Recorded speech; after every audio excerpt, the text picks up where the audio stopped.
All right, folks. Let me see the paper. Hold on. All right, folks. So it is Q2, week 8. So we have successfully completed 7 weeks so far. So we're almost done with the quarter. We've got 2 more normal weeks of classes, and then we'll have mid-years and science fair. So, so for all of your classes, start thinking about this idea that you've only got a couple weeks left to really get that grade going if you haven't done so yet. Because then mid-years hit and that'll be the end of it. all right, so today we're talking about enzymes. No. It's the 6th today. It is January 5th. So why is the bully? Maybe it's something to do on the 6th. Did you do homework that's due tomorrow? Right. But yeah, so today we're talking about enzyme physiology. Now that word's popped up, physiology, a bunch of times so far this year. So hopefully the person that gets called on will be able to tell us what it is. Where did I put your? Oh, there you guys are. All right, so so Emmanuel. Several times so far, I've written what the meaning of physiology is on the board. Do you have any recollection of that? I know it's many weeks ago since break. So far this year, we've talked about anatomy, the parts of the body. And what else have we talked about? Did we just like say, oh, there's the stomach and that's its label? What else did we talk about?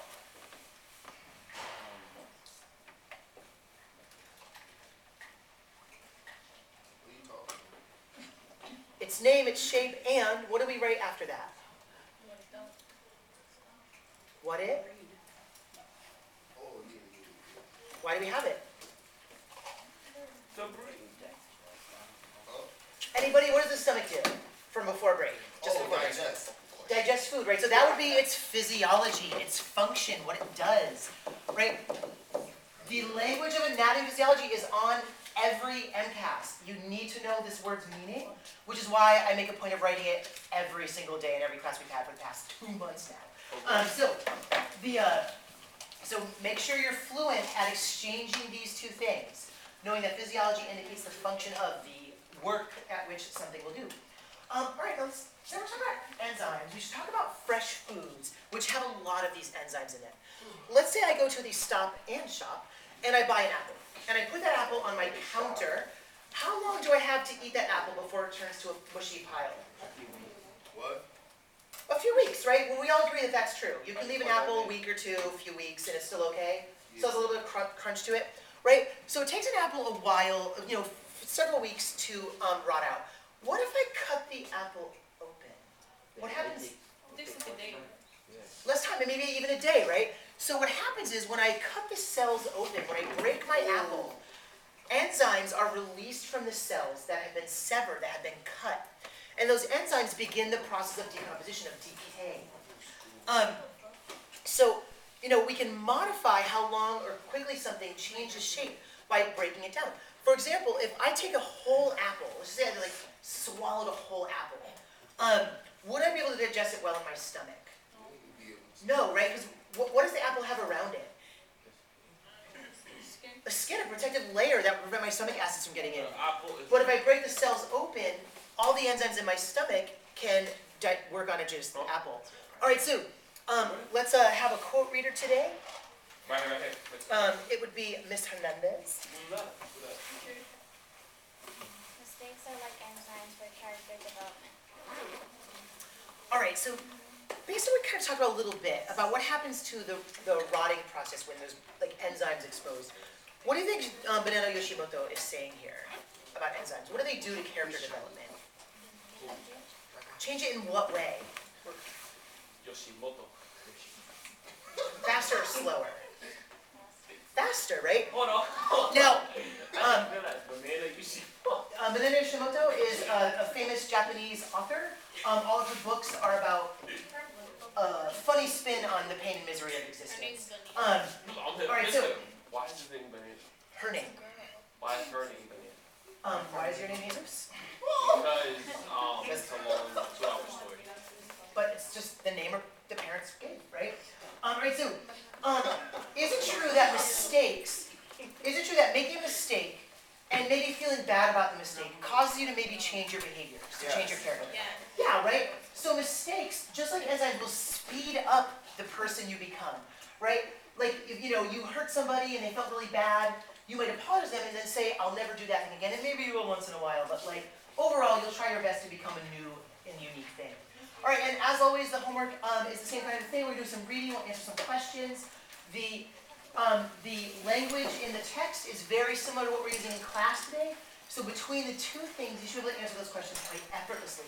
Although two of those questions are not covered in today's lecture, they are distinctly from the reading, so you have to read in order to answer it.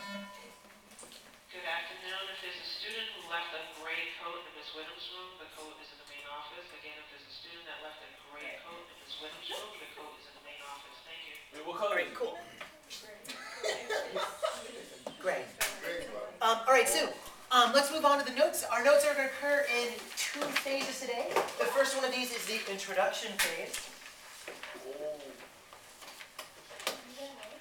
Mr. White used to see. Because as I've gotten to know my learners better, I've gotten a better chance to assess their needs. All right, and what combinations work well and not. All right, so under our introduction, we're talking about activation energy. What is it to activate something? Process. To turn on, or to start a process, right? Good.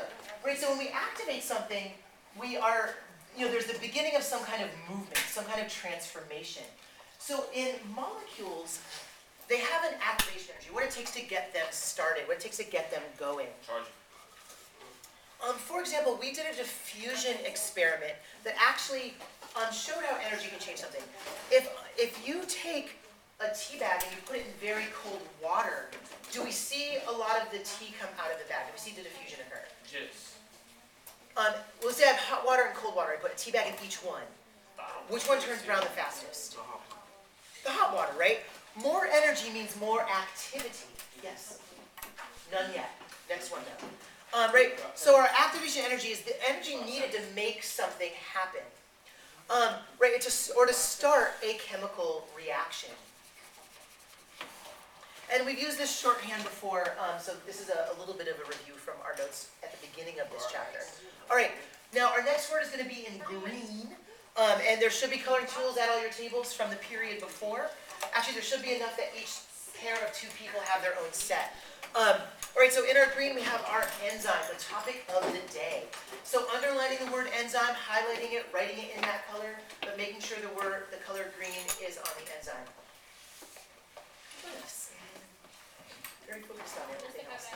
So underlining or highlighting the word enzyme in green, and of course beginning to write that through it. All right, so enzymes are protein molecules, protein-based molecules, that change the activation energy. Right, so they cause a delta experience, right? They cause a transformation. And what they do is they cause things to happen more quickly. And there's kind of two scenarios possible here. One, this new activation energy could cause something to be synthesized more quickly. And that's a good review word that Joanne's going to tell us about. Joanne, what is it when something is synthesized? It gets small. So think about photosynthesis. What happens with photosynthesis? Isn't that like with plants, they can make their own food? When they make their own food, right? Awesome. Right, so when something is synthesized, it's created, it's built, it's constructed, it's put together. Right, so enzymes can cause things to be created. There are enzymes that cause photosynthesis to happen. Therefore, by contrast, Shania should be able to very easily tell us what it is when something catalyzes. It would be the opposite of a synthesis. So if to synthesize is to build, to create, to construct, to put together, then a catalyzation would be, so, to what? Which, keep it coming. Right by Sarah. So, or to break, right? So since it seemed like a lot of folks didn't connect with that, we want to make sure we're strong with this language. Again, these two words often appear in the MCAS, right? So to catalyze something is to break it, to disassemble it, to take it apart, whereas to synthesize is to make or to build. If you're not familiar with that yet, make sure to get that down now. Right, we're talking about making and breaking. What was the first one? What about it? Nothing. That was just straight up. All right, so Listen, yeah. alright, talking about enzymes and energy molecules. Oh, there is a little story. Is it safe to wear a wig as hair? Can I go to the bathroom, please? Like, Oh no! Can I go to the bathroom? like don't they have like bad molecules inside? So we'll talk about how temperature can affect the that. We're gonna put that in my back pocket. I'll answer later. There's 4 more minutes for any students to leave the room. All right, so. All right, so. There seems to be a lot of unnecessary side chatter, students. Come on, guys! You're cool about So obviously we're focused up here, not on anything else. All right, so in purple today we have our substrate. Right, so our substrate is the molecule our enzyme is going to interact with. With what? So the substrate is the thing that it's going to interact with the enzyme. Right, so the enzyme is the molecular structure that's going to transform something else, and the substrate is the thing that will be transformed. Right, it is the reactant. So for example, right, if I take some sugar and I put it in my mouth, what happens to the sugar? Does the crystals just like sit in there? It dissolves. It's broken down, right? It's in that case, the sugar would be a reactant. Right. So the substrate. Now substrates have very particular shapes to them. So each molecule has a shape. So they often call this structure in the scenario a key. Right? We're kind of thinking of the substrate as being like a key. And keys go into locks. locks, right? So the lock on our enzyme is what's known as the active site. And we'll do that in orange today. Not the right keys next to the substrate. Please do. Alright, yes.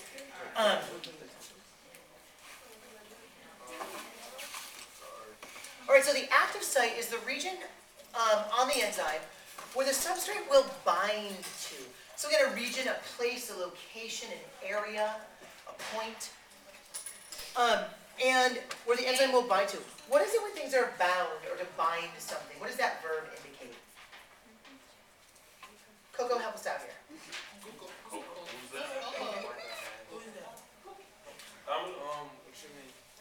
What is it when you bind something?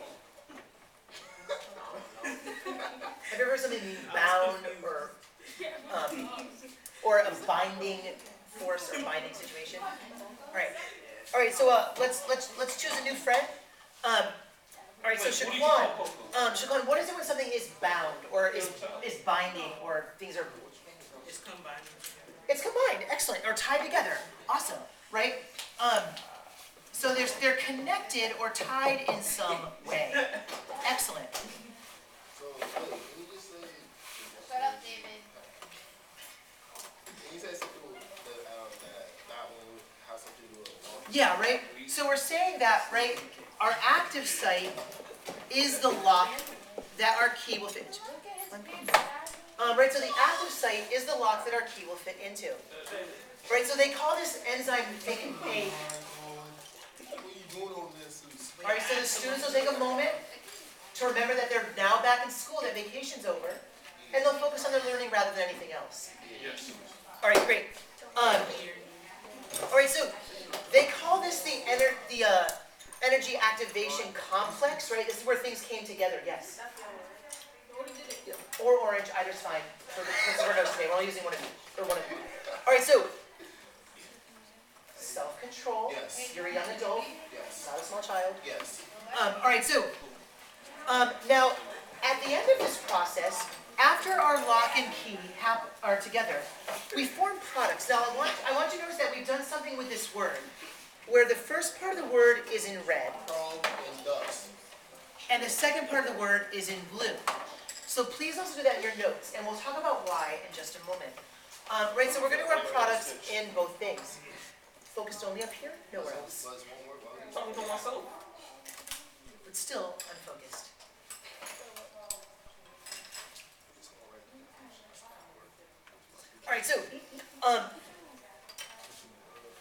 All right, so the molecules that are created by enzymes, such as a synthesis reaction,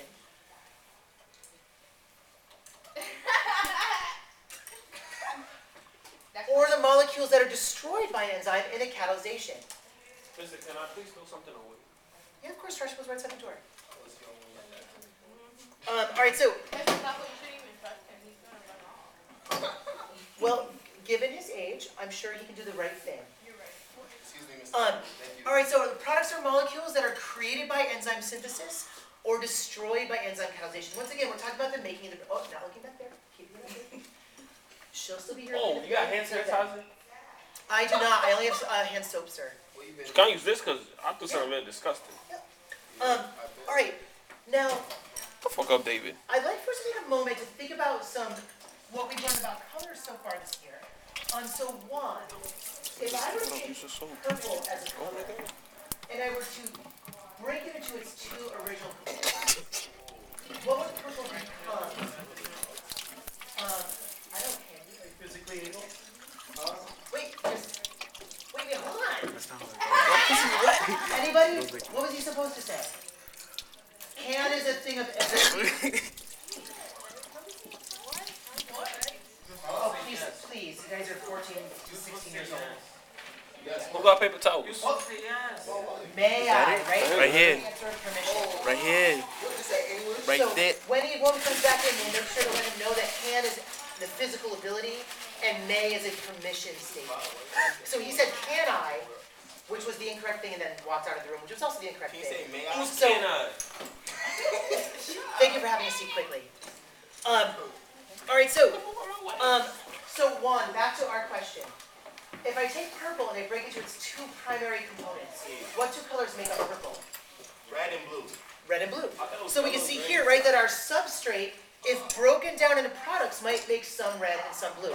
And that'll tie into our picture that we're about to draw. Yeah, So the last one has to do with that first one right there. it's all tied together. Awesome. All right, so,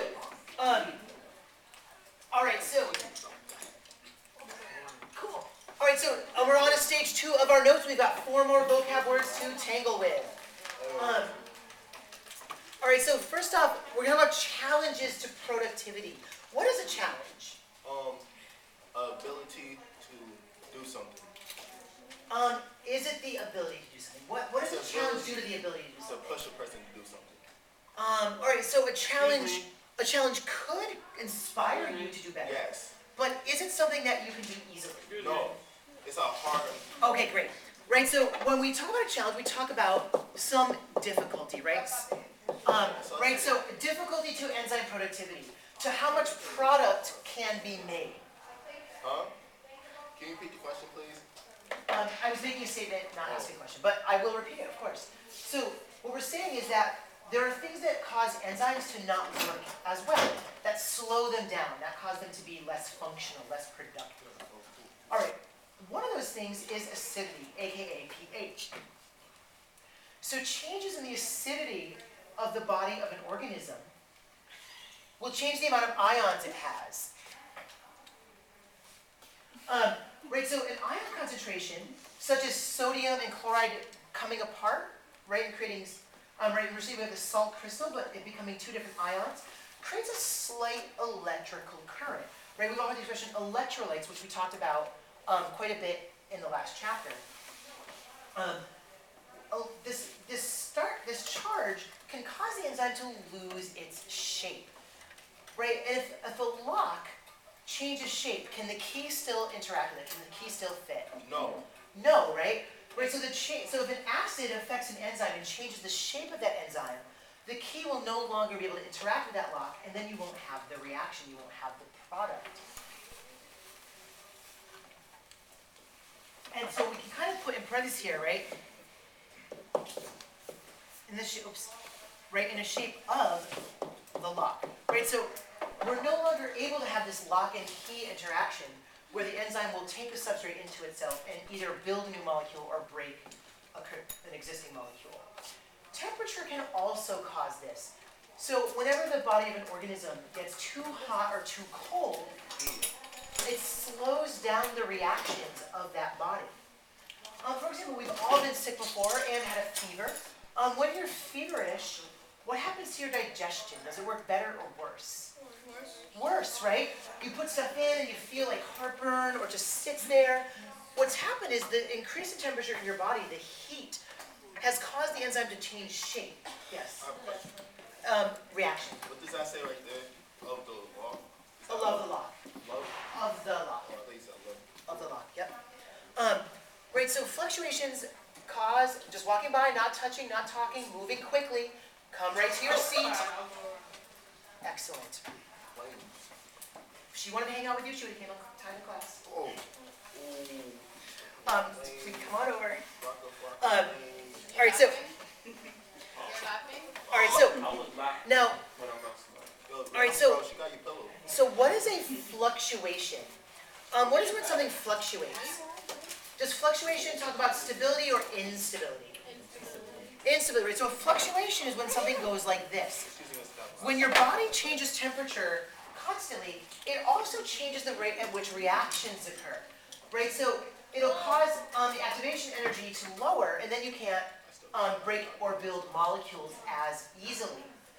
All right, for example, let's say I have a potato bought at the Shaw's, and I have a potato chip, and I released the potato chips from the bag, and I poured them on the counter, and I put the potato next to them, and then I go on my awesome vacation to China for a month, and I come back. Which one of those things will be unchanged? The potato. The potato or the potato chips? Potato, chips, sauce. The chips, right?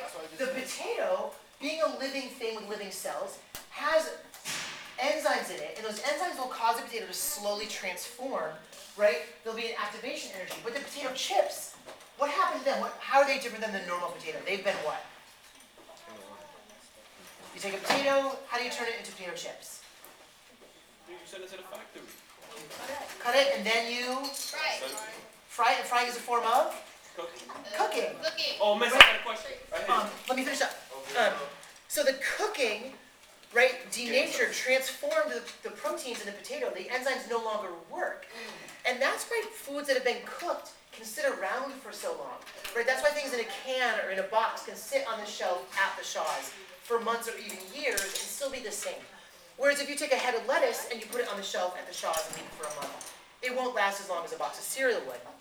Right, Jesus, let's answer your question. So you know how a tomato is a vegetable?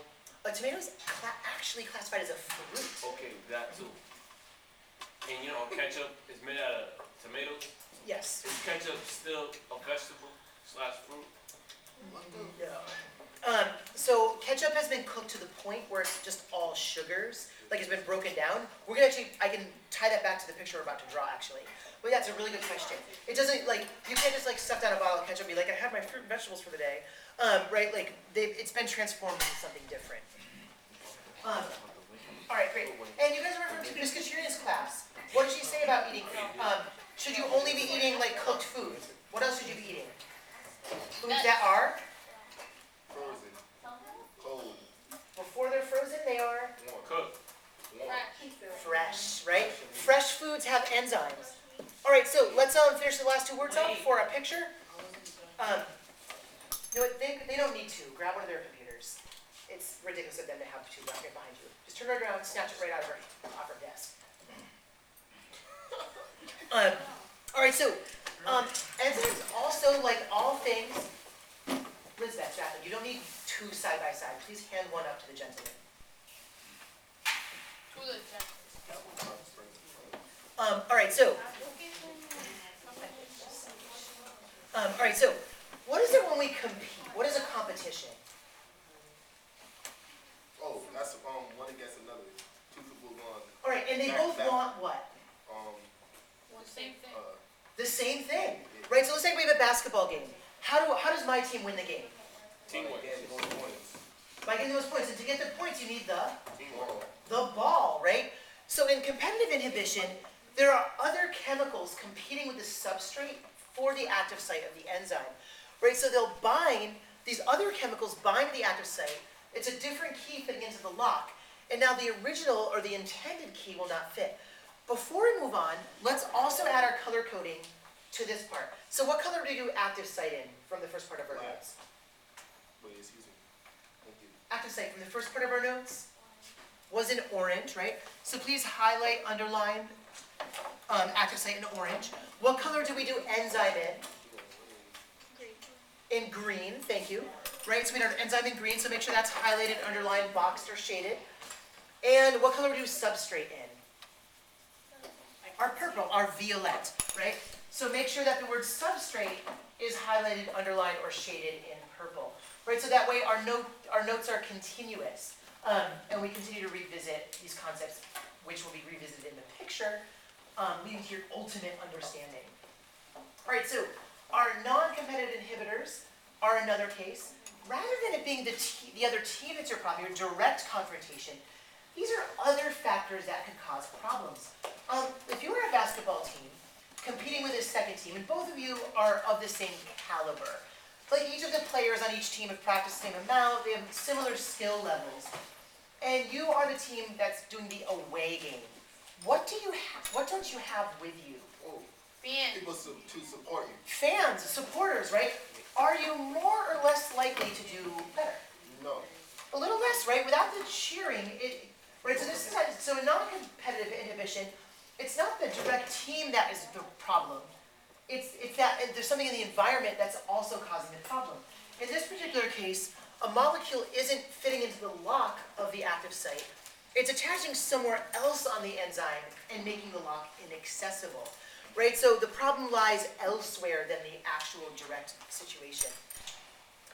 And once again, please using your coloring tools to be consistent, right? We have our enzyme in green, and we have our active site in orange. But ultimately, the name of the game is this idea of the lock and key model. The active site on the enzyme being the lock, the substrate being the key. When those two things interact, molecules are either built or broken. Great. And now we've got some color-coded notes. What's going to happen next? Activity. We're going to draw a nice little picture. All right, so underneath your agenda, please outline 4 boxes of equal size. Right, so underneath your agenda, just make a cross. Right, so you have 4 boxes of equal size. We're doing 4 distinct drawings. So just make yourself a little grid. All right, so in the first box, in the top left box, we're going to lay down the foundation for our enzymatic scenario. 4 boxes? 4 boxes, please, thank you. Just put it across there. And we'll start off with this very simple drawing. Right, we've got our enzyme, which we had done in green. And I've drawn, a messy globular structure. Your picture can look similar or slightly different, right? If you want your glob to have a lot more texture to it, you can. It could also be a little smoother, as long as it has a generalized spherical shape. That's all just for 1 box. Yeah, thank you for asking. All right, you'll also notice that on your enzyme you need an opening. That'll be our active site, and we'll do that in orange. Sound good? There you go. See that to her, so she wouldn't have to just wait. She's drawing that right now. Oh, my squares are horrible. All right, so we've got our enzyme, which we're coloring and or shading green. Our active site, the opening, which we are doing in orange. Do I have to put the names on top of the picture? Yeah, and we're going to be adding some extra vocab in here as well. So this is just our I'm supposed to starter. take that picture Recreate that in just 1 box. in 1 box. That whole thing? Absolutely. I thought I was like 1 by 1. The substrate is purple. And folks, remember from our notes, our substrates were in purple. And let's see if a studious classmate named Jesus can tell us, what do you notice about the shape of the substrate? Good afternoon, and pardon for the interruption. The following young ladies on the basketball team, please report to the main office. Stephanie, Maish, Paige, Shalani, Raven, Ivy, Jojo, and Ashley. Thank you. Great. Okay, so Jesus, what do you notice about the shape of the substrate and the shape of the active site? They're like like, it's like a board. I mean, not a board, but like. Alright, so you just kind of say that's bullet shaped. Would this shape fit very easily into that? Yes. Great. So just like we talked about before, about how a key, like every lock has a certain key that fits in. Every enzyme acts only on a certain substrate. Now we're going to add a real life scenario to this in order to make some more clarity. So folks might remember when we talked about the digestive system a few weeks ago, that there was an enzyme in the mouth that breaks down carbohydrates. The name of that enzyme was amylase. And folks might also remember, what do all enzymes end in? What's their suffix? ASE. So make sure to underline that ASE. That always indicates that the molecule we're talking about is an enzyme. All right, now amylase is a molecule, is a enzyme in our saliva that breaks down a carbohydrate that comes from potatoes and rice and wheat. Anybody? Starch. So let's go ahead and label these substrates as starch. So adding in a real life example to our scenario here. Right, so this particular enzyme is, this particular substrate is starch, right? And we're making the assumption that you have eaten some potato-like product, and this starch is now in your mouth with your salivary amylase enzyme. All right. Kind of there, sort of there, almost there. I ran out of rope. All right, final minute on this, folks, then we're transitioning. Please get the labels, the original ones plus the ones we've added. As the ones we've added are the ones that will be on the test list later. Okay. Finish. All right, so again, our substrates are the starch, our enzyme is the amylase. And in your next box, so the box to the right, we'll show the enzyme entering into the active site. Where do we draw that one from? In the next box. Which one? Oh my God. Whatever way. Next to it. What? Who said that? As long as you know which way it's going, it's all good. All right. So again, you have your enzyme, what you're doing in green. Our amylase enzyme. Yo, Mr. Copper, shut that up. I don't have any power over it. There's four. I'm gonna get through I it. mean, I didn't really smash it. So then it'll be cold in here. You'll be playing about that. No, but like, Right, so we'll show our starch molecule entering into our active site of our enzyme. Sounds like Speedy Gonzalez. And I also want folks to notice some shapes here. In many high schools, physics comes first, but since it's not here, we have to go over some of the physics vocab. Yeah. You may use the bathroom. Okay, thanks. You'll notice here that anytime something sinks in like this, does anyone know what they call that?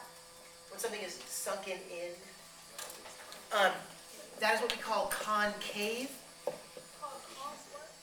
And anything that is rounded or protruding or sticking out is convex. Right, so our convex substrate will fit into our concave active site. All right, and we're going to add one last layer of detail to this. Once the substrate has successfully locked, right, once this key has fit into the lock, they call these two things together the activation energy complex. Right, because this is the place where the activation energy will change, like we talked about at the head of our notes. So adding on this layer as well. Not nap time yet.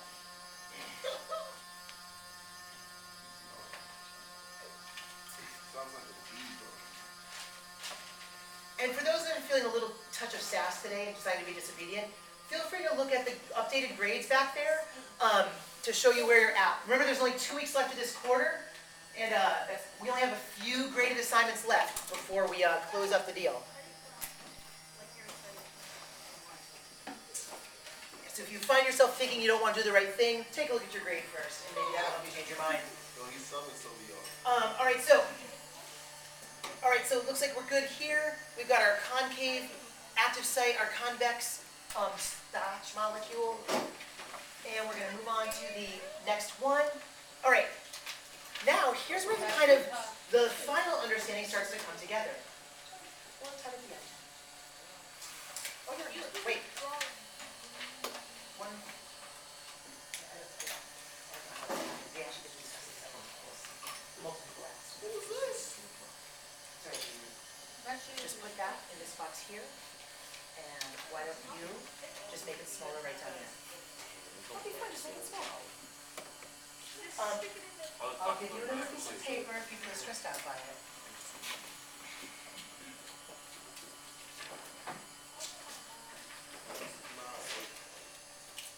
There you go.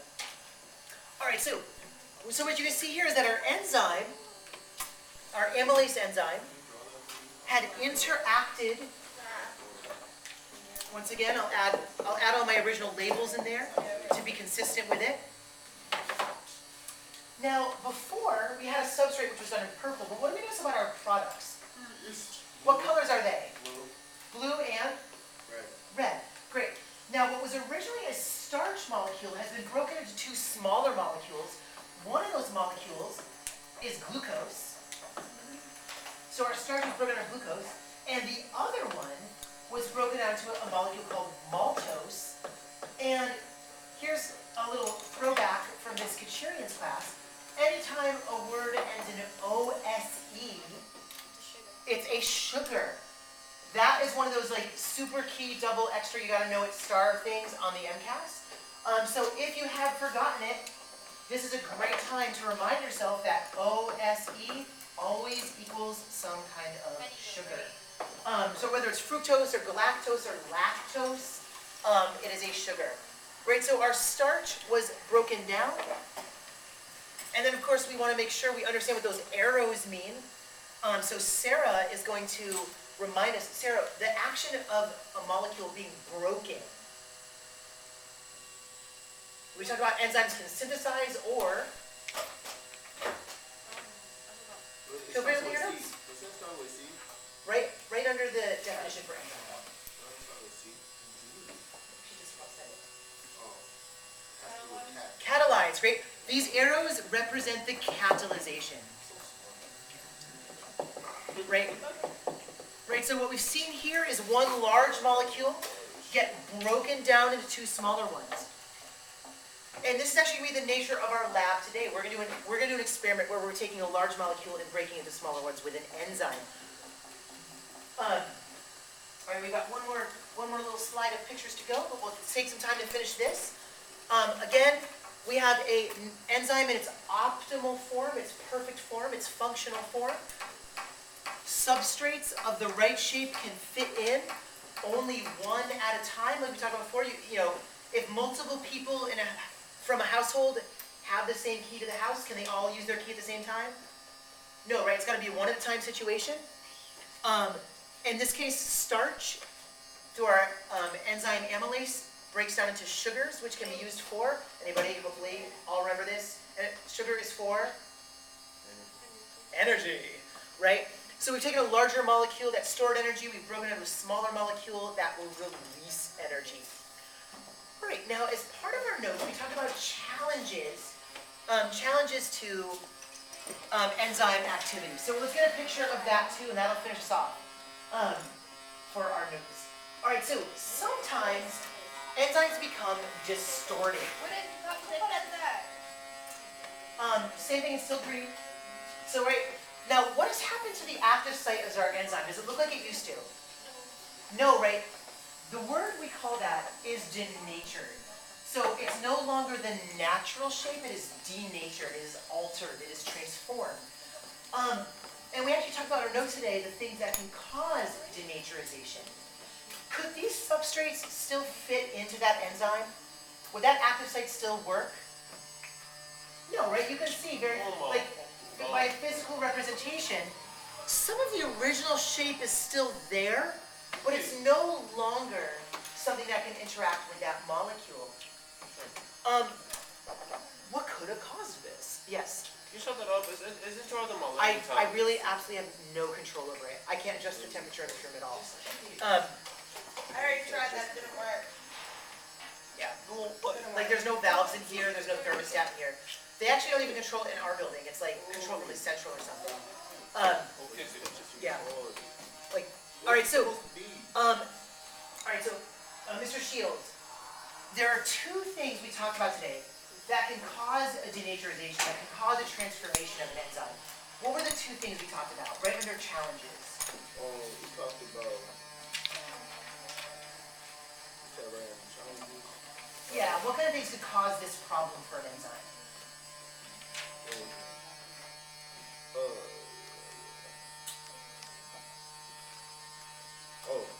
pH and temperature. Great, right, so one of the things that could cause denaturization is pH, or acidity, right? If something is acidic, it can alter the enzymes. Does anyone know the trick with apples? Let's say I'm going to serve some apples on a little fruit dish at a party, and I don't want them to turn brown. What can I put on top of them that will keep them from turning brown? This works with avocados as well. I got it. I forgot what the name of it is. It's something from another fruit. A fruit that is acidic. There we go. So if you take lemon juice, which has a pH of 3, and you pour it all over a freshly cut apple, the apple will not turn brown for many, many more hours than it would have if it were just left open, because the enzymes get destroyed by the acid and no longer work to break down the apple. And Mr. Shields, what was the other one you mentioned? Temperature. Great, so a delta T, a delta change in temperature could also cause a denaturization. We talked about this with our cooked versus non-potato, right? Our fresh potato will not last as long as our potato chip would, right? If we put them both on the counter and went away, came back, the cooked one would be in the cooked one would be in still stable condition. All right, before we do our lab experiment today, we're gonna watch a little video.